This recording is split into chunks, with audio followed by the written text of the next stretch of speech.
نستفتح الجلسة مثل ما نواه أهلنا وأسلافنا ورجالنا وشيوخنا وآباؤنا الصالحون. الله يدخل نياتنا في نياتهم وأعمالنا في أعمالهم وأخلاقنا في أخلاقهم على هذه النية وكل نية صالحة جامعة شاملة من خيرات الدنيا والآخرة وإلى حضرة النبي محمد صلى الله عليه وسلم. الفاتحة. أعوذ بالله من الشيطان الرجيم. بسم الله الرحمن الرحيم. الحمد لله الرحمن الرحيم. اهدنا الصراط المستقيم صراط الذين أنعمت عليهم غير المغضوب عليهم ولا الضالين. آمين.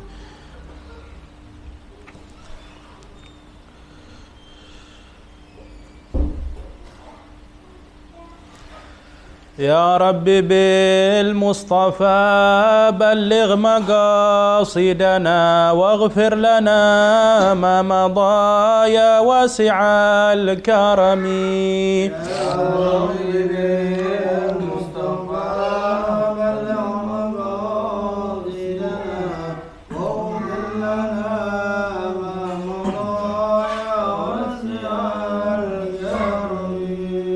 هو الحبيب الذي ترجى شفاعته لكل هول من الأهوال مقتحم. يا رب بالمصطفى بلغ مقاصدنا واغفر لنا ما مضى يا واسع الكرم. محمد سيد الكونين والثقلين والفريقين من عرب ومن عجم. يا رب بالمصطفى بلغ مقاصدنا واغفر لنا ما مضى يا واسع الكرم. نبينا الآمر الناهي فلا أحد أبر في قول لا منه ولم نعم. يا رب المصطفى بلغ مقاصدنا واغفر لنا ما مضى يا واسع الكرم. اللهم صل وسلم وبارك عليه وعلى آله. بسم الله الرحمن الرحيم. الحمد لله رب العالمين. اللهم صل وسلم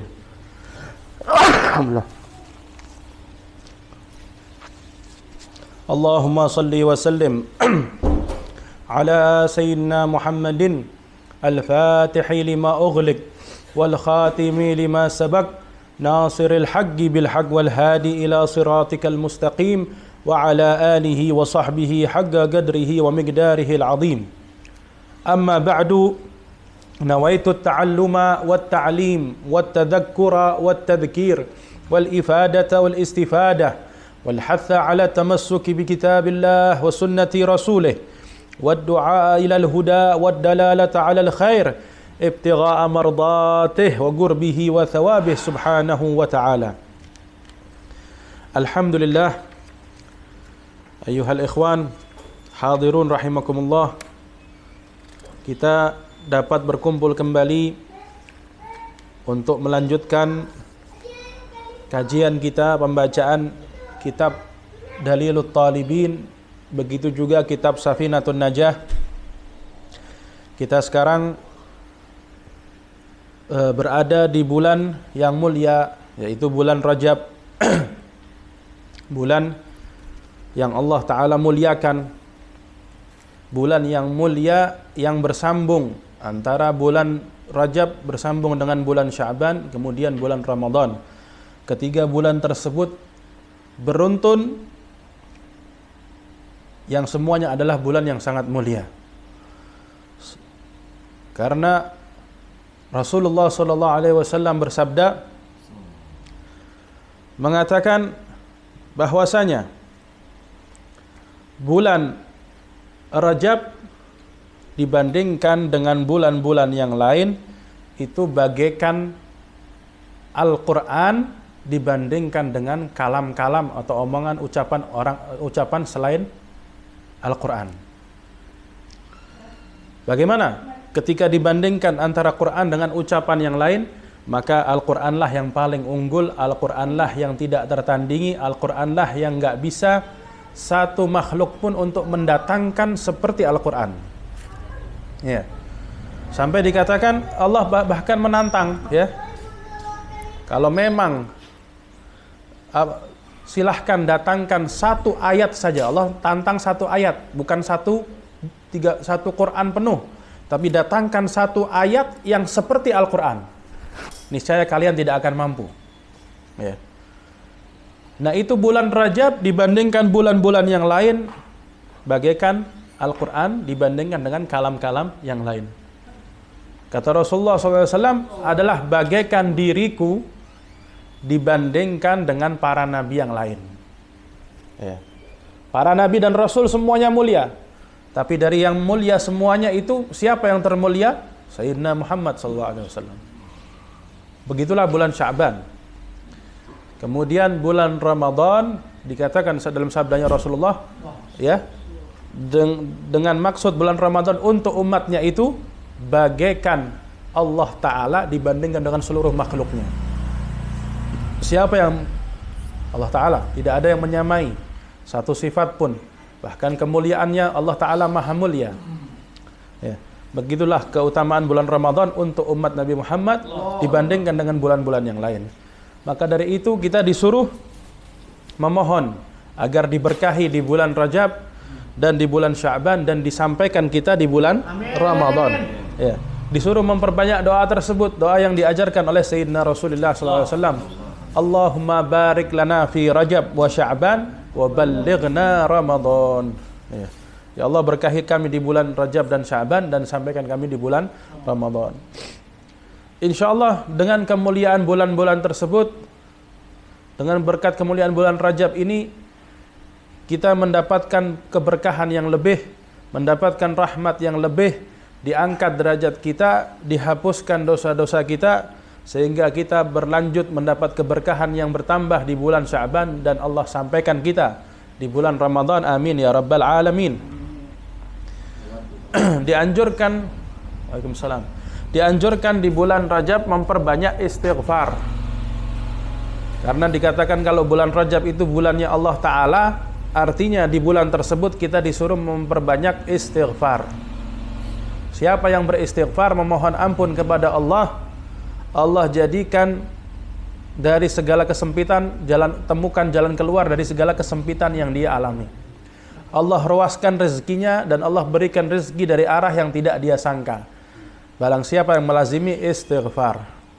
Kesempatan kita untuk memperbanyak lagi istighfar kita di bulan Rajab ini. Karena bulan Rajab ini adalah bulan istighfar, memohon ampun kepada Allah.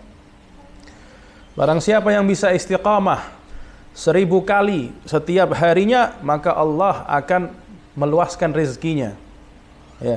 Pernah ada orang ketika mendengar kalimat ini daripada gurunya, dia mencoba mengamalkan ini. Setiap hari 1000 kali istighfar, 1000 kali. Selama setahun penuh. Nggak pernah dia tinggalin. Sehari 1000 kali istighfar, 1000 kali istighfar. Genap setahun, dari semenjak dia ngamalin, genap setahun, 1000 selesai, dia nggak merasa apa-apa ini. Dia komplain. Setelah 1000, ya, dia mengatakan, kok saya nggak ngalamin apa-apa ini? Katanya kalau mengamalin ini, Allah akan luaskan rezekinya yang dohir. Allah akan kayakan dia, kata guru, kata dia. Selesai dia ngomong gitu, rumahnya gempa, ada goncangan. Goncang nih rumah. Apa yang terjadi? Ubinnya retak, terbelah dua. Di dalam retakan tadi ada kantong, dia ambil, itu berisi apa? Ya, kalau orang sekarang bilang harta karun. Isinya emas, perak, berlian. Kontan. Setelah genap setahun, dia ngamalin setahun, setiap hari 1000 kali. Nah. Ayo. Dan bulan Sya'ban yang akan datang, kita dianjurkan memperbanyak sholawat kepada Rasulullah SAW. Kenapa? Karena bulan tersebut bulannya Nabi Muhammad. Maka itu bulan sholawat. Kenapa dibilang sholawat? Karena ayat yang memerintahkan sholawat turun di bulan tersebut. innallaha wa malaikatahu yusalluna 'alan nabi ya ayyuhalladzina amanu sallu 'alaihi wa sallimu taslima. Allahumma shalli wa sallim wa barik 'alaihi. Turun ini ayat di bulan Sya'ban. Ya. Kemudian bulan Ramadan, bulan umat, bulan Al-Qur'an, bulan tilawatul Qur'an. Kembali kita lanjutkan pembacaan ini kitab Dalilut Talibin sampai di halaman 32, yaitu Bayanul Amanah. Sampai tentang penjelasan tentang amanat. Iya. Penjelasan tentang amanat. Di pertemuan yang sebelumnya kita baca tentang hak-hak tetangga. Hak tetangga selesai kita baca. Kita lanjutkan sekarang penjelasan tentang sekelumit atau sedikit daripada pembahasan tentang amanah. Al-amanatu hiya al-qiyamu bi huquqillahi ta'ala wa huquqi ibadihi. Fabiha yakmulud din wa tusanul a'rad wa tuhfadul amwal. Amanah, yang dimaksud amanah adalah memenuhi hak-hak Allah dan memenuhi hak-hak hamba Allah Ta'ala. Ya. Dengan memenuhi hak-hak Allah Ta'ala dan hak hambanya Allah Ta'ala, itulah namanya amanah. Ya. Fabiha, dengan amanah ini, yakmuluddin, agama jadi sempurna. Ya. Karena dalam agama itu banyak hal-hal yang dititipkan kepada kita. Ada perintah, Allah titipkan perintah, Allah titipkan larangan, ya kan? Nah, itu semua amanah. Ketika perintah dijalankan, larangan dijauhi, berarti dia menjaga amanah. Maka takmuluddin, yakmuluddin, agama menjadi sempurna. Wa tusanul a'rad, kehormatan menjadi terjaga. Baik kehormatan diri dia sendiri maupun kehormatan orang lain, itu juga amanah. Dia diberi kehormatan, orang lain diberi kehormatan, jaga tuh kehormatan. Nah, siapa yang menjaga, siapa yang memperhatikan hal tersebut, maka kehormatannya tidak akan tercoreng, terjaga. Wa tuhfadul amwal, begitu juga harta akan terjaga. Ya, seperti orang yang diberi amanah, dititipin harta, dititipin barang. Nah, barangnya terjaga, baik terjaga enggak hilang, daripada hilang karena dia jaga benar-benar, atau terjaga ke fisik barang tadi, nggak sampai rusak, nggak sampai ya barang tadi cacat karena dia jaga. Ya. Lain halnya ketika dia sudah jaga, dia sudah maksimal sesuai aturan, kok masih ada misalkan kecolongan juga, ya itu lain cerita. Bukan berarti orang tersebut nggak amanah, tapi memang dia sudah menjalankan sesuai aturannya, hanya saja dia pas lagi apesnya atau memang la ilaha illallah, memang dia sedang diuji oleh Allah Ta'ala dengan hilangnya barang yang dia diamanahkan kepadanya dan seterusnya. Ammal qiyamu bi huquqillah. Nah, dilanjutkan di sini. Ammal qiyam, sedangkan melaksanakan atau memenuhi bi huquqillah, hak-hak Allah, fa bi fi'lil ma'murat wajtinabil manhiyat, dengan melaksanakan perintah-perintah Allah dan menjauhi larangan-larangan Allah. Ya. Jadi hak-hak Allah itu apa? Dengan menjalankan perintahnya. Perintahnya Allah Ta'ala yang wajib khususnya. Wajtinabil manhiyat, dia jauhi segala yang dilarang oleh Allah Ta'ala. Wa ammal qiyamu bihuquqi ibadihi, sedangkan melaksanakan hak-hak hamba, ya, hamba-hamba Allah yang lain. Dengan apa? Fabiraddil wada'i, dengan contoh mengembalikan barang titipan, sesuatu yang dititipkan bukan milik kita. Selesai yang punya minta kembali, wajib dikembalikan. Nah, itu melaksanakan hak daripada hamba Allah, dikembaliin. Jangan pas diminta dia malah mengatakan, jangan dulu, ana masih asik dengan barang ente, mau ana pakai dulu, ya. Mobil ente mau ana pakai dulu, motor ente ntar dulu. Akhirnya setiap didatengin entar, akhirnya tarsok terus. Ya. Nah itu nggak amanah berarti. Nah, wa tarkit tatfif, dan meninggalkan tipu daya. Apa tipu daya dalam apa? Fi kailin awaznin. Ini memenuhi hak hamba Allah juga ini. Amanah juga ini. Ketika orang meninggalkan tipu daya dalam takaran atau timbangan. Ya.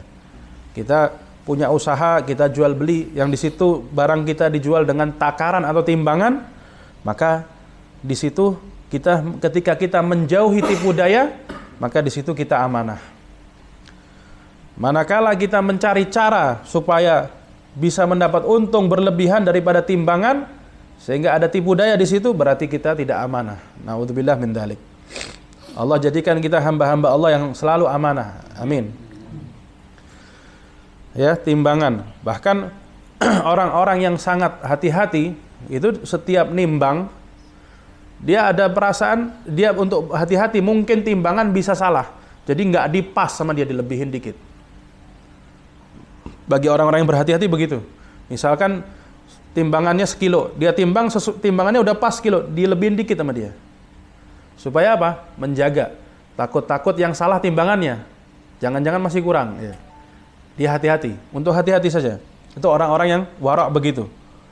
Dan kita juga masih menjumpai orang-orang yang semacam itu. Nah. Baik timbangan, takaran ya. Takaran juga sama. Sesuatu yang ditakar dengan takaran 1 liter misalnya. Dilebihin dikit tuh, misalkan beras. Ya, dimunjungin dikit. Dibuat kayak gunung dikit ya. Nggak diratain banget. Seret. Ya. Tapi kalau dia udah tahu betul, yakin itu memang 1 liter, bahkan udah lebih, walaupun udah diginiin masih lebih, ya udah, nggak masalah. Memang itu hanya hati-hati saja buat orang-orang yang hati-hati. Ya. Sangat hati-hati masalah timbangan. Ya. Wa tarki ifsya'il asrar wal uyub, ya. Dan meninggalkan apa? Menyebarkan rahasia-rahasia orang lain dan aib-aib orang lain. Nah, ini juga bagian dari amanah. Manakala seseorang menyebarkan rahasia orang lain, bukan jadi rahasia lagi akhirnya. Manakala orang menyebarkan aib orang lain, itu tidak amanah namanya. Namanya aib itu bukan untuk diketahui orang banyak. Aib itu kalau bisa ditutup. Ya. Bahkan siapa yang menutup aib saudaranya, nanti di hari kiamat dia akan tertutup aibnya. Padahal di hari kiamat itu semua aib, semua celah terbuka. Nggak ada orang yang, semua orang mengetahui satu sama lain. Kelihatan dia pernah berbuat apa, jam sekian, di waktu sekian, di mana, kelihatan semua. Tapi khusus orang-orang yang menutup aib saudaranya akan tertutup di hari tersebut. Aibnya nggak kelihatan. Hanya Allah yang tahu. Qala Allah Ta'ala, Allah Ta'ala berfirman, Innallaha ya'murukum an tu'addul amanati ila ahliha. Ya, sesungguhnya Allah Ta'ala memerintah kalian untuk melaksanakan amanah kepada ahlinya. Ya, seperti apa tadi? Mengembalikan barang tadi. Ya, itu melaksanakan amanah namanya, kepada orang yang ahlinya. Ahlinya apa? Empunya si barang tadi, empunya pemilik barang tadi, ya. Dikembalikan. Nah, itu namanya melaksanakan amanah. Wa idza hakamtum bainan nasi an tahkumu bil adl. Maka apabila kalian melaksanakan hukum di antara manusia, hendaklah laksanakan hukum itu dengan adil. Innallaha ni'ma ya'idukum bih. Sungguh sangat baik apa yang sudah diwasiatkan Allah kepada kalian. Innallaha kana sami'an basira. Sesungguhnya Allah sangat maha mendengar lagi maha melihat. Nggak ada satupun yang luput. Mau kita amanat, mau kita khianat, Allah pun tahu. Orang nggak ada yang tahu, Allah tetap tahu. Wa qala an-nabiy sallallahu alaihi wasallam, Rasulullah sallallahu alaihi wasallam bersabda, La imana liman la amanatalah. Tidak sempurna iman seseorang siapa? Bagi yang tidak amanah. Ya. Imannya nggak sempurna deh. Wala dina liman la ahdalah. Dan tidak sempurna agamanya, yaitu agama Islam yang keislaman yang nggak sempurna, bagi siapa? Bagi orang yang tidak menepati janji. Bagi orang yang tidak memenuhi janjinya. Ya. Apabila memang dia berjanji dan sebabnya dia tidak menepati janji bukan karena udzur. Nah, lain orang yang belum bisa menepati dengan tidak menepati. Kalau belum bisa, itu berarti dia sekarang ini belum mampu untuk menepati karena udzur. Ada halangan yang belum dia mampu. Ya. Tapi lain halnya orang yang mampu menepati, cuman dia sengaja. Dia hindarin, dia nggak mau nepatin tuh janji. Ya, itu lain. Itu namanya tidak menepati janji. Ya, itu yang disebut tidak amanah. Ya. Itu yang disebut agamanya nggak sempurna. Ya. Begitu juga sama seperti masalah menunda pengembalian hutang. Nah, orang yang berhutang dia tunda, itu disebut zalim.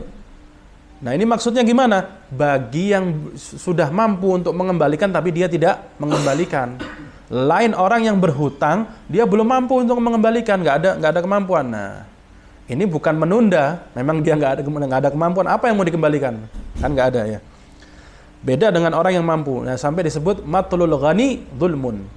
Ya, menunda-nunda pengembalian hutang bagi orang yang sudah mampu untuk mengembalikan, itulah yang disebut zalim, kata Nabi SAW. Ya. Nah. Wa dhiddul amanati al-khiyanah. Lawannya amanah, khiyanah. Lawannya amanah, khiyanah. Apa maknanya? Wahia mukhalafatul haqq. Maknanya khianat adalah menyelisihi yang benar. Binaqdil ahdi fis-sir. Ya. Dengan menggugurkan perjanjian. Ya, misalnya fis-sir, dalam keadaan diam-diam. Ya. Misalnya. Wa madaruha katsirah. Dan bahayanya khianat ini sangat banyak. Madaratnya, kejelekannya khianat ini banyak sekali. Minha, diantaranya, an yusafa sahibuha bil ghadri wa naqdiddin. Wa naqsiddin. Ya. Bahwasanya orang yang berkhianat ini bakal disifatkan sebagai orang yang sebagai penipu.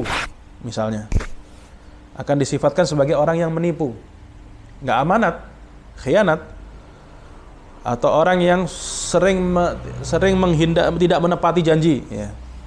Wa naqsiddin, akan disifatkan sebagai orang yang kurang agamanya.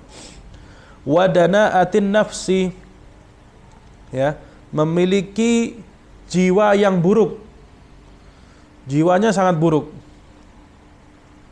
Ya. Wa i'radin nas anhu li isaatihi ilaihim. Banyaknya orang-orang yang berpaling dari dia. Orang-orang bakal berpaling darinya. Li isaatihi ilaihim. Karena perbuatan buruknya udah dirasakan banyak orang tuh. Ya. Wa bughdhillahi lahu. Dan bukan cuman itu. Kalau tadi masih manusia, sekarang apa? Allah pun akan membencinya bagi orang-orang tukang khianat. Na'udzubillah min dzalik. Wa ta'dzibihi iyyahu, dan Allah bakal memberikan azab. Dan biasanya sebelum azab di kubur maupun azab di akhirat, dia merasakan azab di dunia dulu biasanya. Li'annahu lam yura'i ma kallafahu Allahu bih. Karena dia tidak memperhatikan apa yang Allah perintahkan kepadanya. Dia anggap remeh semua, dia entengin semua tuh. Ya.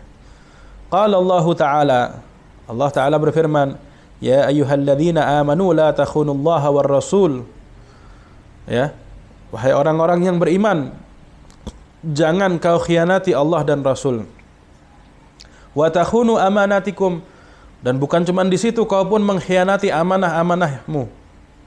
Wa antum ta'lamun, dan engkau mengetahui, artinya sadar, melakukan hal-hal tersebut, berkhianat tersebut dengan kesadaran, bukan tanpa sadar. Kalau tanpa sadar berarti namanya nggak sengaja. Nah, beda cerita. Ya. Nah, wallahu a'lam bishawab. Sampai di sini ada pertanyaan, ada soal berkaitan ini yang kita baca ini. Ya. Kalau orang salam itu kan nggak disampaikan kan seperti itu, mana? Ya. Kalau karena udzur, lupa. Ya, kalau dia ingat tadi belum sampein, besok lupa tuh. Nah, besok sampein besoknya. Atau sampein lewat handphone ada salam atau lewat WA, sampein tetap. Karena salam ini titip ini wajib kan? Amanah itu. Sampein tetap. Walaupun terlambat tetap disampaikan. Walaupun mungkin orang yang titip salam udah ketemu duluan sama yang dititipin. Nggak apa-apa, besoknya istilah kata di kodok. Ya. Nah, seringnya gitu, biasanya lupa. Ya. Makanya kalau amanah semacam titip salam itu langsung. Kita ketemu sama orangnya langsung, jangan ditunda. Ada pertanyaan lagi? Ada pertanyaan lagi? Ada soal lagi? Fadhal. Sebelum kita pindah ke Safinah. Nggak ada ya? Kita lanjutkan ke Safinah, insyaallah. Kita lanjutkan ke Safinatun Najah sampai selesai sudah bab tentang mandi, insyaallah selesai. Kita lanjutkan kepada bab syarat-syarat syurutul wudu di sini kita. Ya. Nah. Syarat-syaratnya wudu. Yang mana syarat wudu ini beda dengan fardunya wudu. Kalau fardunya wudu kemarin yang sudah kita pelajari itu sesuatu yang dikerjakan dalam wudu. Ya. Sedangkan syarat ini adalah sesuatu yang harus dipenuhi sebelum melakukan wudu. Ya. Sampai selesainya wudu itu harus dipenuhi terus sesuatu tadi. Ya. Beda dengan fardunya wudu kemarin. Nah, syarat wudu yang akan kita baca ini berlaku juga untuk syaratnya mandi, sama. Syarat wudu yang berjumlah 10 ini yang akan kita baca ini berlaku juga untuk mandi wajib artinya. Ya, mandi junub, mandi janabah, mandi mengangkat hadas besar ya, atau mandi besar. Macam-macam istilahnya. Yang jelas intinya adalah mandi yang wajib. Nah. Syurutul wudu'i 10. Ya. Yang mana syarat wudu ini ada berapa? Ada 10. Yang pertama daripada syarat wudu ini adalah al-Islam. Al-Islam. Yakni apa? Maka tidak sah wudunya orang kafir. Ya, bukan muslim, dia mau ikut-ikutan kayak orang Islam wudu. Apakah sah wudunya? Enggak sah. Karena syarat pertama dalam wudu adalah Islam. Ya. Sebab wudu ini termasuk ibadah badan. Ibadah yang dilakukan oleh badan manusia. Sedangkan ibadah yang dilakukan oleh badan butuh niat. Butuh yang namanya niat. Dan niat tidak akan sah kecuali dari seorang muslim. Maka syarat pertama adalah Islam. Nah. Mungkin ada yang bertanya, kata ulama, ya. Bagaimana kalian di pembahasan yang lalu, ya, dalam pembahasan bab wudu katanya kalau istrinya seorang wanita ahli kitab, bukan muslim. Ahli kitab muslim bukan? Bukan. Punya istri. Kemarin katanya kalau ahli kitab, ya, habis dihubungin oleh suaminya yang muslim, untuk boleh dihubungin lagi, boleh dijima kembali, si wanita tadi harus mandi dulu. Harus mandi dulu. Lah, katanya niatnya nggak sah kalau bukan seorang muslim. Lah, ini wanita kemarin, wanita ahli kitab katanya sah. Ya. Nah, maka kata ulama, kalau itu khusus satu masalah yang sifatnya darurat. Itu permasalahan darurat. Supaya boleh dikumpulin lagi, dia harus mandi. Supaya mandi, dia harus niat. Khusus, itu permasalahan khusus. Perkecualian. likulli qa'idatin mustathnayat. Setiap kaidah ada yang dijadikan perkecualian. Ya. Nah. Kenapa? Walaupun dia dianggap darurat, mandinya dianggap sah, itu ahli kitab, karena nanti kalau seandainya suatu saat dia masuk Islam, dia wajib ngulang mandinya. Wanita ahli kitab tadi itu, dia udah mandi sebelum masuk Islam dengan niat tadi supaya boleh dikumpulin. Nggak lama dia masuk Islam, dia harus ngulang mandinya. Wajib mengulang mandinya. Itu wanita ahli kitab tadi. Ya. Nah, wasyartu tsani, itu syarat yang pertama tadi Islam. Yang kedua apa? At-tamyiz atau mumayyiz. Ya. Siapa itu mumayyiz? Ya, kita tahu nggak siapa mumayyiz? Mumayyiz adalah setiap anak yang sudah bisa makan sendiri, minum sendiri, dan cebok sendiri. Nah, setiap anak yang sudah mampu ini semua, dia dihukumin mumayyiz. Sebelum dia mencapai taraf mumayyiz, maka dia belum memenuhi syarat wudu. Berarti dia belum sah wudu sendiri. Wudunya belum sah. Ya. Otomatis begitu juga tidak sah siapa? Wudunya orang yang gila. Karena orang gila itu kayak orang yang belum mumayyiz, hilang akalnya. Ya. Makannya pasti berantakan. Kalau buang hajat belum tentu dia istinja, nggak tahu caranya istinja yang benar. Nah, sama kayak anak yang belum mumayyiz, nggak sah wudu orang yang gila. Yang anak-anak yang belum mumayyiz sama orang yang gila, nggak sah wudunya. Kenapa? Belum memenuhi syarat. Nah, karena dia niatnya pun bukan termasuk min ahlin niyah, ya. Niatnya nggak kehitung. Nah, dia belum bisa membedakan, ya. Dia belum bisa membedakan yang dia kerjakan ini ibadah atau adat kebiasaan, ya. Tapi kalau orang yang akalnya sudah dewasa, mumayyiz atau dewasa, dia tahu wudu ini ibadah, beda dengan adat kebiasaan, ini ibadah. Sehingga butuh niat, dia berniat. Nah.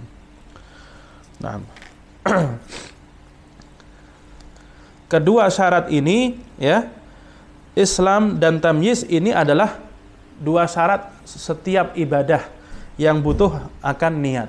Nah. Kemudian yang ketiga, syarat yang ketiga apa? An-naqa'u 'anil haidhi wan nifas. Bersihnya seseorang, wanita di sini, dari haid dan nifas. Ya. Syarat ketiga dari wudu ini, bersihnya seseorang, wanita tentunya, dari haid dan nifas. Maksudnya bersih di sini apa? Dia kosong daripada haid dan nifas. Nggak ada yang menyebabkan menjadi penghalang ibadah wudunya dia. Karena kalau ada haid atau nifas, ibadah wudunya terhalang, dia nggak boleh melakukan wudu. Kalaupun dia sengaja melakukan wudu, dia berdosa. Kenapa? Karena wudu itu adalah ibadah. Sedangkan dalam dirinya masih ada penghalang namanya haid dan nifas. Maka selama masih ada penghalang, dia belum boleh melakukan wudu. Nah, ada penghalang yang lain. Apa? Yang tidak disebutkan di syarat ini. Yang ketiga ini. Bagi orang yang yang sedang keluar air kencing atau sedang keluar angin, dia belum boleh melakukan wudu dulu, selesaikan dulu. Keluar air kencingnya tuntas, bersih, nggak keluar lagi, atau keluar anginnya selesai, baru dia wudu. Nggak boleh tengah-tengah itu dia berwudu. Sah nggak wudunya? Nggak sah. Wudu sambil ngocor air kencingnya, lagi ngocor, terus dia wudu. Sah nggak? Nggak sah. Sama seperti ini, haid dan nifas ini. Selesaikan dulu air kencingnya tuntas, atau buang keluar anginnya tuntas, baru dia wudu. Tapi ada perkecualian. Bagi orang yang daim, yang terus netes. Nah, itu perkecualian. Itu berarti termasuk dia sesuatu karena ada halangan. Dimaafkan. Maka sah. Atau orang yang keluar angin terus, ada juga. Dia nggak keluar kencing terus, enggak. Tapi keluar angin terus. Setiap 1 menit sekali keluar angin. Gimana tuh? Nggak mungkin dia setiap 1 menit suruh wudu lagi, nggak mungkin. Nanti akan ada pembahasannya di syarat ini, di bab yang ini kita baca ini. Nah, wa syartur rabi', ya, adalah wa amma yamna'u wusulal ma'i ilal basyarah, ya. Terbersihnya anggota wudu daripada sesuatu yang menghalangi masuknya air ke kulit, ke pori-pori kulit, ya. Pori-pori kulit yang dohir, yang nampak ini, bukan yang bagian dalam, enggak. Tapi yang nampak di mata kita ini, tidak ada penghalang di anggota wudunya, baik wajah, tangan, atau anggota mandi. Kalau anggota mandi seluruhnya berarti, dari ujung rambut sampai ujung kaki kita, yang wajib dialirin air, nggak boleh ada penghalang yang menjadi mencegah masuknya air ke pori-pori. Seperti apa? Cat, misalnya. Cat itu kan dia berfisik, menutupi pori-pori. Oh, termasuk, ya, dia menghalangi. Ya, misalnya mungkin bagian yang menutupnya itu airnya masuk, tapi di pinggirnya yang ada lemnya tercep, air nggak bisa masuk. Ya. Tapi nanti ada babnya, ada pembahasannya. Kalau memang dia lagi sakit gimana? Ya. Harus pakai tencoplas gimana? Itu ada pembahasannya. Ya, bukan berarti dia wajib ngelepas terus harus dibersihin dulu, terus dia wudu, habis selesai dia pakai tencoplas lagi, enggak. Nanti ada pembahasannya. Kita akan bahas itu insyaallah. Ya. Contoh lain, ulama memberikan contoh apa? Pacar, orang pakai pacar. Bukan bekas pacarnya, bukan warnanya, tapi fisiknya masih ada, fisik pacarnya sebelum dihilangin tuh. Itu menghalangin air tuh. Harus dibersihkan dulu. Sisa warnanya nggak menghalangin air, beda dengan cat. Kalau cat menutup pori-pori kulit, tapi kalau warnanya pacar itu enggak, dia nyatu dengan kulit. Sehingga tidak menutup pori-pori, air pun melewati akan meresap di situ, sehingga tidak menjadi penghalang. Ya.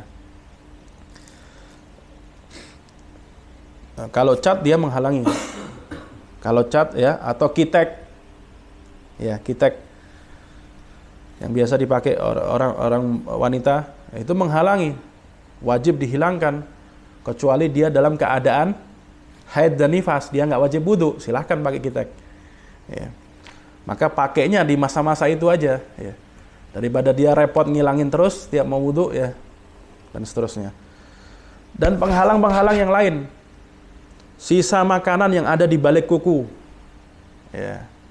Ini kalau dia menghalangi masuknya air, wajib dihilangkan. Tapi kalau kotoran kuku yang muncul dengan sendirinya karena suhu badan, itu biasa tuh kotoran kuku tuh, yang muncul dengan sendirinya, itu ulama sebagian termasuk Imam Ghazali bilang nggak wajib dihilangkan, ya. Itu nggak masalah. Tapi kalau yang dari luar sebabnya, karena dari luar dia habis makan sehingga kotor nih, ya. Nggak dia bersihin, wajib dibersihin tuh, ya. Nah.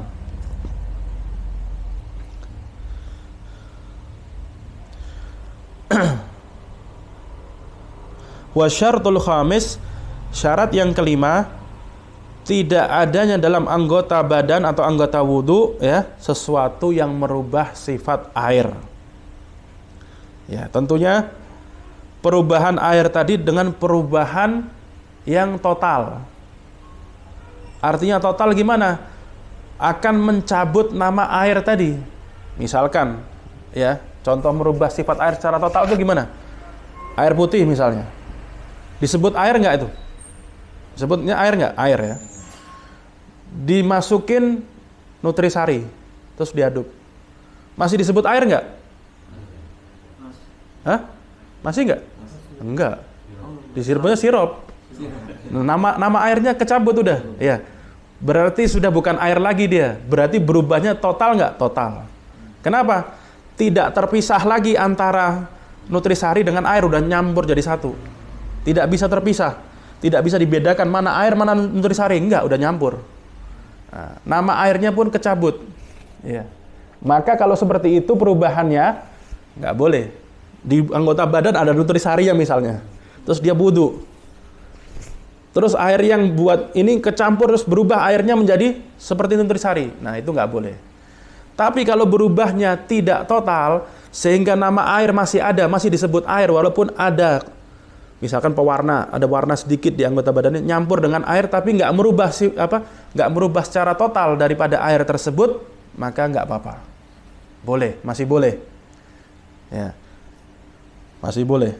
Yang nggak boleh ketika air tadi di dalam anggota ada sesuatu yang merubah sifat air secara total. Itu nggak boleh. Ya. Kemudian itu syarat kelima. Syarat keenam, ya. Syarat keenam tadi al-ilmu bi fardiyatih. Orang yang berwudu harus tahu bahwa wudu ini hukumnya wajib. Ya. Tidak boleh seseorang yang berwudu menganggap tidak tahu, oh wudu ini ana rasa nggak wajib. Jadi sekali-sekali ana wudu, sholat pakai wudu, kadang-kadang ana sholat nggak pakai wudu. Nah, berarti dia nggak tahu kalau wudu itu wajib. Nggak boleh. Syaratnya dia harus tahu wudu itu wajib. Bahkan dia nggak boleh ragu. Wajib apa enggak ya? Wajib apa enggak? Ragu pun nggak boleh. Kenapa? Karena kalau dia ragu, berarti niatnya nggak total nanti dalam wudu. Nah, padahal wudunya dia harus niat secara total. Nah, syarat yang ketujuh, alla ya'taqida fardhan min furudihi sunnah. Dia tidak meyakini ya sebagian dari fardunya wudu itu sunnah. Misalnya membasuh wajah itu nggak wajib. Nah, nggak sah dia punya wudu. Karena dia meyakini salah satu dari fardunya wudu dianggap sunnah. Atau mengusap kepala. Mengusap wajah itu wajib, tapi mengusap kepala nggak wajib. Membasuh wajah itu wajib, tapi mengusap kepala nggak wajib, kata dia. Sama. Karena mengusap kepala ini termasuk fardunya wudu. Tapi dia meyakini ya bahwa mengusap kepala itu tidak wajib, maka nggak sah. Ya. Nah. Lain halnya kalau dia mengatakan begini, semua dalam wudu yang saya kerjakan semuanya wajib, nggak apa-apa. Kalau sebaliknya, semua yang saya kerjakan itu sunnah, nggak boleh. Kalau dia mengatakan begini, dalam pekerjaan yang saya kerjakan dalam wudu ada yang wajib, ada yang sunnah, tapi saya nggak tahu yang mana yang wajib, mana yang sunnah, nggak apa-apa. Asal dia tidak menunjuk mana yang wajib, mana yang sunnah itu. Di situ. Kemudian la ilaha illallah, syarat yang ke-8, al-ma'ut tahur. Ya, harus air yang digunakan, haruslah yang digunakan untuk wudu ini atau untuk mandi harus air yang tahur, suci lagi mensucikan. Ya. Artinya air tersebut adalah air mutlak air, ya. Yang bisa digunakan untuk mengangkat hadas dan bisa digunakan untuk menghilangkan najis. Nah.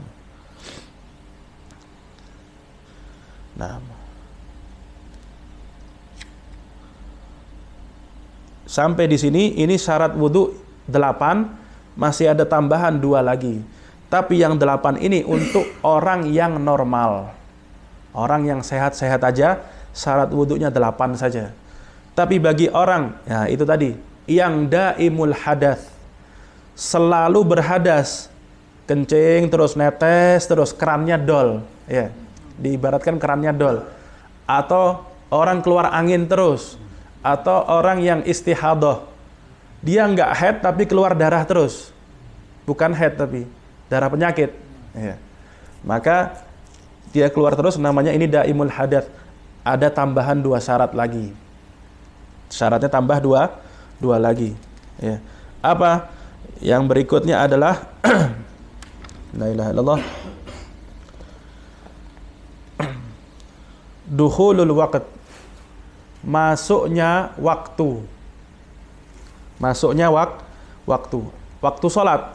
Artinya buat orang yang daimul hadas, yang selalu berhadas tadi, yang kentut keluar angin terus, yang kencing terus, dan yang semisalnya, dia boleh berwudu kalau sudah masuk waktu sholat. Dia mau sholat duhur, dia nggak boleh wudu dia yang sebelum duhur tadi, nggak boleh. Kenapa? Karena dia daimul hadas kok, keluar hadas terus. Dan dia boleh melakukan wudu kalau udah masuk waktu. Udah masuk duhur, dia mau sholat duhur, baru dia wudu. Bagaimana caranya? Keluar hadas, kan keluar terus tuh. Misalnya netes kencing ya, netes terus. Masuk waktu, dia bersihkan dulu pertama kemaluannya tadi, yang netes. Habis itu dia tutup. ya, entah dengan kapas atau apa yang bisa digunakan untuk menutup. Setelah menutup baru dia wudu. Setelah wudu masuk syarat yang ke-10. Setelah dia wudu apa syarat yang ke-10? Wal muwalah. Berkesinambungan, nyambung. Nggak boleh selesai wudu dia tunda dulu, nongkrong dulu, ya, minum dulu, habis itu baru sholat, ngopi dulu, nggak boleh, nggak boleh. Tapi harus nyambung. Dia harus langsung sholat. Kecuali boleh tertunda dari selesai dia wudu, ya, nggak langsung sholat, tertunda dengan apa? Dengan sesuatu yang mengandung kemaslahatan sholat. Misalnya apa? Dia sebagai makmum, imamnya belum datang, tapi dia mau sholat jamaah, boleh. Jadi dia diem nggak langsung sholat, nunggu imam datang, nggak apa-apa. Walaupun ini udah netes lagi, gimana nih? Nggak apa-apa. Nggak pakai wudhu lagi. Ini udah kentut terus nih, gimana? Tetap dia sholat tanpa ngulang wudhu lagi. Nggak dimaafkan. Khusus untuk dia. Ada dispensasi. Ya. Jadi kalau ada yang ngalamin kayak gitu, peraturannya gitu, hukumnya begitu. Kalau tertundanya dia itu tidak langsungnya dia karena sebab apa? Karena sebab kemaslahatan sholat, nggak apa-apa. Walaupun dalam waktu yang lama. Dia udah selesai wudhu, ternyata imamnya masih setengah jam lagi. Jadi sholat jamaah masih setengah jam lagi, nggak apa-apa. Nunggu setengah jam. Ya. Termasuk juga mualah, harus berkesinambungan apa? Bukan dalam hal wudhu dengan sholat, tapi dalam hal habis membersihkan dengan menutup. Harus nyambung, jangan ditunda. Begitu juga dengan nutup dengan wudhu. Selesai nutup langsung wudhu. Ya. Kalau kapasnya lepas? Kapasnya lepas, tutup, cari kapas yang baru, tutup. Nggak apa-apa. Plastik bisa. Bisa. Yang penting tidak mengenai pakaiannya. Nah, kalau orang yang keluar angin terus nggak butuh penutup, nggak pakai ditutup kalau itu. Karena yang keluar angin bukan najis, bukan ya. Ada, terkadang orang ngalamin itu. Ada yang ngalamin bukan setiap saat dia ngalamin, ada, enggak. Biasanya apa? Kadang ada orang melakukan perjalanan jauh. Dia udah minum obat, udah segala macam, keluar angin terus. Nah itu sama, hukumnya kayak gitu. Selesai beberapa jam atau sehari, 2 hari, hilang udah. Itu juga, itu musiman kalau itu. Tapi ada yang mengalami kayak gitu, tapi setiap hari. Mau dia mukim, mau dia musafir, dia gitu terus, ada. Seperti itu terus, ada. Namanya salisir rih. Orang yang istilahnya, kalau tadi keramnya dol, ini dol tapi yang keluar angin, bukan cairan ya. Ada salisil mani, yang keluar mani terus, ada juga. Beda lagi kalau itu, ya nanti pembahasannya beda. Kalau ini sekarang yang keluar hadas kecil, kencing, angin dan lain sebagainya. Salis, dibilang penyakitnya namanya salis. Ya. Jadi 2 syarat terakhir tadi apa? Masuk waktu dia bersihkan kemaluannya, dia tutup, dia wudhu, dia sholat. Kalaupun sholatnya tertunda karena kemaslahatan sholat, maka tidak mengapa. Ya. Jadi masuk waktu dan berkesinambungan. Ya. Sampai di sini ada pertanyaan, ada soal. Ya, ada pertanyaan. Di Ahlawi itu kan ngeliat sholat zuhur. Ada jamaah mungkin musafir, dia duluan. Dasar dia sholat duluan.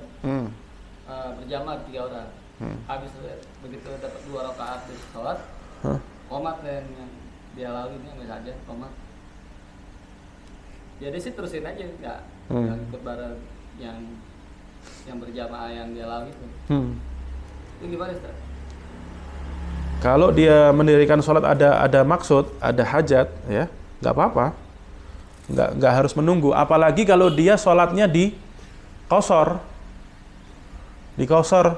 kan yang di masjid kota tersebut atau misalkan di Al-Hawi tadi itu kan sholatnya 4 rakaat, sedangkan dia mau sholat 2 rakaat, ya udah dia nggak berjamaah dengan yang 4 rakaat, dia 2 rakaat. Tapi kalau orang yang salis tadi, dia bukan musafir, dia ingin melakukan 4 rakaat, ya nggak apa-apa, dia nunggu jamaah didirikan, nggak apa-apa.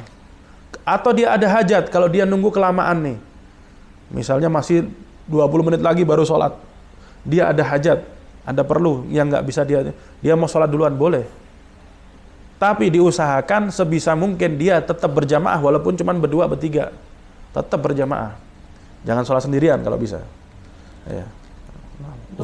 Kalau anak kecil wudunya nggak sempurna gimana tuh? Anak kecil mumayyiz bukan? Mumayyiz. Kalau mumayyiz dia harus diajarin dengan proses walaupun nggak langsung. Tetap diajarin bagaimana wudu yang benar, bagaimana wudu yang sempurna. Harus. Yang dia dibilang niat. Niat. Biasanya niat lebih di hati kan. Iya. Nah, dia secara lisan dia nggak ngerti tuh, Beb. Secara lisan nggak ngerti. Iya. Yang wajib yang di hati memang niat. Iya, di hati, tapi dia belum ngerti. Cuma niatnya diucapkan di mulutnya itu gimana? Nggak apa-apa, Beb. Nggak apa-apa. Kalau perlu diajarin terjemahannya juga supaya terlintas di hati. Kalau dia kan biasanya mungkin kalau lafadz Arabnya dia belum ngerti artinya, maksudnya apa. Nah, kasih tahu terjemahannya. Saya niat wudu mengangkat hadas kecil. Nah, supaya apa? Itu terlintas di hati dia. Nah, gitu. Kalau mumayyiz, hukumnya udah sah wudunya. Makanya dalam bab la ilaha illallah tawaf, anak kecil yang mau tawaf, mau dalam umrah, ya, itu yang meniati dalam wudunya itu walinya. Yang masih anak-anak nih, yang belum mumayyiz nih. Wudunya kan nggak sah. Yang membuat wudunya sah adalah dengan niatnya walinya dalam mewuduinya. Diwuduin oleh walinya dan diniatkan oleh walinya. Khusus untuk masalah tawaf saja. Khusus masalah tawaf saja. Sedangkan selain tawaf, wudunya anak yang belum mumayyiz nggak sah. Itu berkecualian dalam masalah tawaf. Yang sholat biasa, ya dia suruh tetap belajar wudu apa itu tetap. Walaupun nggak sempurna. Walaupun nggak sempurna. Supaya apa? Itu membiasakan, melatih. Harus melatihnya itu wajib, buat orang tuanya wajib. Kan perintahnya dari mulai usia 7 tahun. Dalam hadis disebutkan masalah sholat kan, termasuk pasangannya sholat apa? Wudu termasuk. Termasuk bab puasa sama. Kalau 7 tahun diperintah, 10 tahun masih membangkang, nggak mau sholat, nggak mau puasa, nggak mau wudu, pukul. Nah, pukul ini bentuknya macam-macam. Ada aturannya. Nggak boleh memukul yang sampai melukai. Ya. Yang jelas memukul yang sekiranya membuat anak itu mau melaksanakan. Nggak ada aturannya. Nggak boleh dari atas ke bawah mukulnya. Karena itu pasti lebih keras. Nggak boleh di wajah yang bisa menyisakan ada tanda atau bekas. Nggak boleh. Tapi dari kanan ke kiri atau dari kiri ke kanan mukulnya. Atau dipukul dengan hukuman maksudnya. Nggak dikasih duit jajan. Atau dikurangin duit jajannya misalnya. Ya. Atau nggak boleh main. Ya. Hukuman itu kayak gitu misalnya. Umur 10 tahun, ya makanya dianjurkan dari sebelum 10 tahun tuh dibiasain. Dari umur 7 tahun terus. Jadi pas 10 tahun diperintah dengan tegas langsung udah bisa dia, udah jalanin.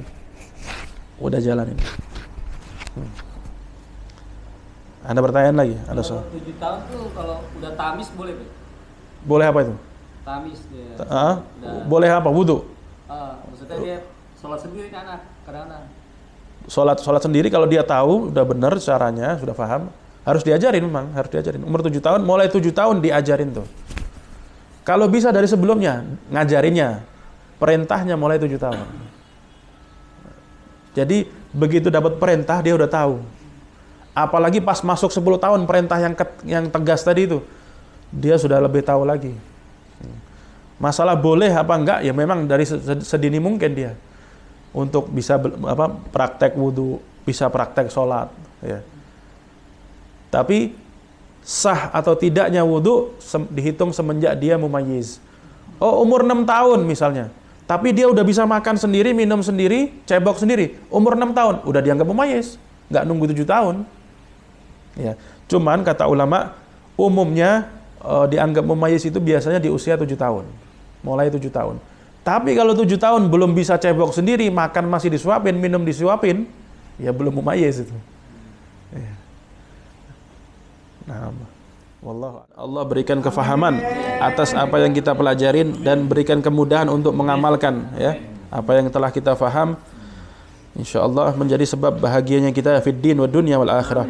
Al-Fatihah bil qabul wal iqbal wa salahi kulli hal ma hadrati sayyidina Muhammadin sallallahu alaihi wa sallam maula Bilal. ثم إلى أرواح آبائه وإخوانه من الأنبياء والمرسلين والأئمة المجتهدين المفسرين والمحدثين مصنف الكتب النافعة أجمعين، ثم إلى أرواح والدينا والديكم وأمواتنا وأمواتكم وأموات المسلمين أجمعين، أن الله يغفر لهم ويرحمهم ويعلي درجاتهم الجنة ويعيد علينا من بركاتهم وأسرارهم وأنوارهم وعلومهم ونفعاتهم بالدين والدنيا والآخرة، وأن الله يفتح علينا وعليكم فتوح العارفين ويفقهنا في الدين ويعلمنا التأويل ويجعل سيدنا محمد لنا شيخا ومرشدا ودليل، وأن الله يحب لنا ما وهبه لكم وللرجال من علوم وعمل وأخلاق ونيات، على هذه النية كل نية صالحة جامعة شاملة من خيرات الدنيا والآخرة وإلى حضرة النبي محمد صلى الله عليه وسلم. الفاتحة. بسم الله الرحمن الرحيم، الحمد لله رب العالمين، الرحمن الرحيم، مالك يوم الدين، إياك نعبد وإياك نستعين، اهدنا الصراط المستقيم صراط الذين غير المغضوب عليهم ولا الضالين، آمين. بسم الله الرحمن الرحيم، الحمد لله رب العالمين، اللهم صل وسلم على سيدنا محمد وعلى آل سيدنا محمد. ربنا انفعنا بما علمتنا، ربي علمنا الذي ينفعنا، ربي فقهنا وفقه أهلنا وقرابات لنا في ديننا، مع أهل القطر أنثى وذكر، ربي وفقنا ووفقهم لما ترتضي قولا وفعلا كرما، وارزق الكل حلالا دائما، وأخلنا أتقياء علما، نحظى بالخير ونكفى كل شر كل الشؤون، وأقر بالرضا منك العيون، واقض عنا ربنا كل الديون.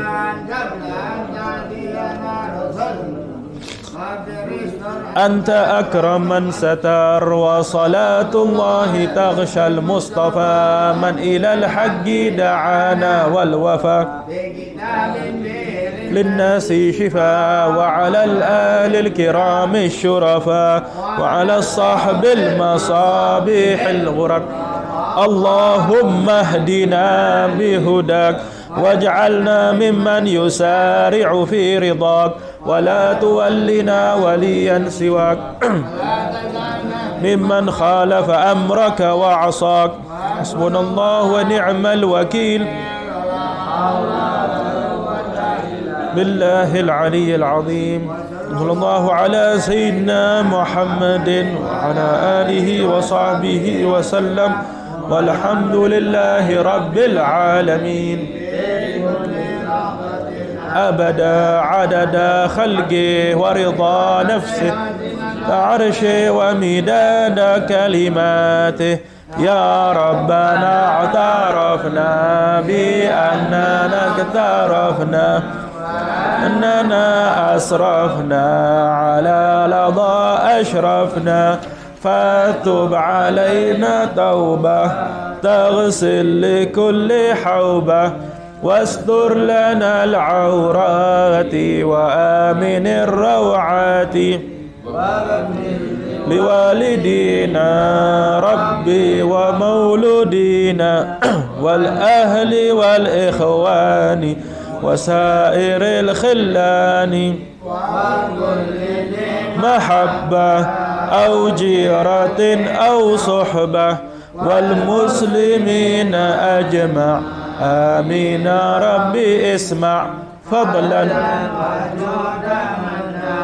لا باكتساب منا، بالمصطفى الرسول نحظى بكل سول، بالمصطفى الرسول نحظى بكل سول، بالمصطفى الرسول نحظى بكل سول، صلى وسلم ربي عليه على الهدي وآله وصحبه، حين طش الصحب، والحمد للإله في البدء والتناهي. سبحان ربك رب العزة عما يصفون، وسلام على المرسلين، والحمد لله رب العالمين. سبحانك اللهم وبحمدك، أشهد أن لا إله إلا أنت، أستغفرك وأتوب إليك.